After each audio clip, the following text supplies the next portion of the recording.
Perkenalkan, nama saya Niputu Widyastuti dengan NIM 123-10378. Saya dari Fakultas Ekonomi dan Bisnis, Prodi Manajemen. Mereview buku panduan praktis merawat dan mendidik anak dengan ADHD atau anak berkebutuhan khusus.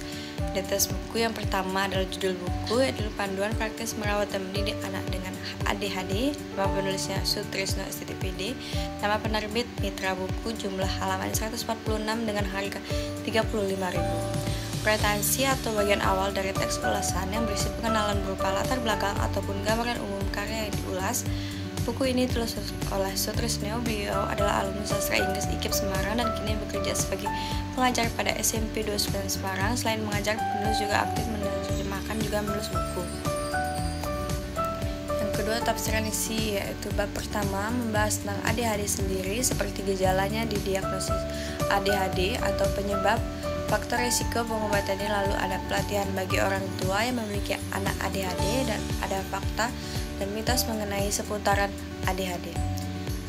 ADHD adalah gangguan perkembangan dalam bentuk peningkatan aktivitas motorik anak-anak hingga menyebabkan aktivitas anak-anak tidak lazim dan cenderung berlebihan. Yang bab kedua itu membahas tentang kreativitas. Menurut Mundar 2009, aspek-aspek kreativitas terdiri atas komponen-komponen penyusunan tindakan kreatif. Secara harfiah, manusia mempunyai potensi-potensi untuk menjadi kreatif, tergantung bagaimana kita mengembangkan dan juga menumbuhkan potensi tersebut. Bab 3 yaitu membahas tentang bagaimana cara kita mengetahui ADHD itu kreatif. Kreativitas adalah sebuah sifat yang sering dimiliki oleh mereka yang memiliki ADHD. Jika Anda ingin mengetahui apakah anak Anda memiliki kreativitas ADHD, amatilah anak itu saat belajar di sekolah atau saat bermain. Anda mungkin bisa mendeteksi kreativitas tersebut seperti rasa ingin tahu, fleksibilitas, sensitivitas, dan kreativitas perasaan diri, dan lain-lainnya. Bab 4 yaitu membangkitkan kreativitas anak ADHD. Ketika seorang anak didiagnosa ADHD, kita cenderung melihat gangguan ini terlebih dahulu. Nah, bahkan kadang-kadang kita hanya melihat gangguan itu saja. Namun seharusnya penting bagi kita untuk melihat kreativitas terlebih dahulu dan melihat gangguan tersebut hanya sebagai sebuah tantangan.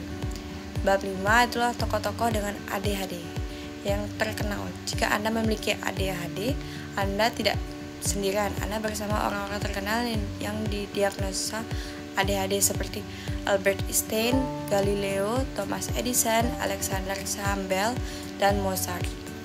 Yang terakhir ada evaluasi. Keunggulan buku ini sudah sangat bagus dan bermanfaat. Selain itu, pembahasan yang sangat bagus dalam pemilihan topik, masalah, penentuan judul, dan disusun secara terstruktur. Buku ini memberi semangat dan motivasi untuk anak ADHD sehingga mereka tidak putus asa bahwa mereka tidak sendiri.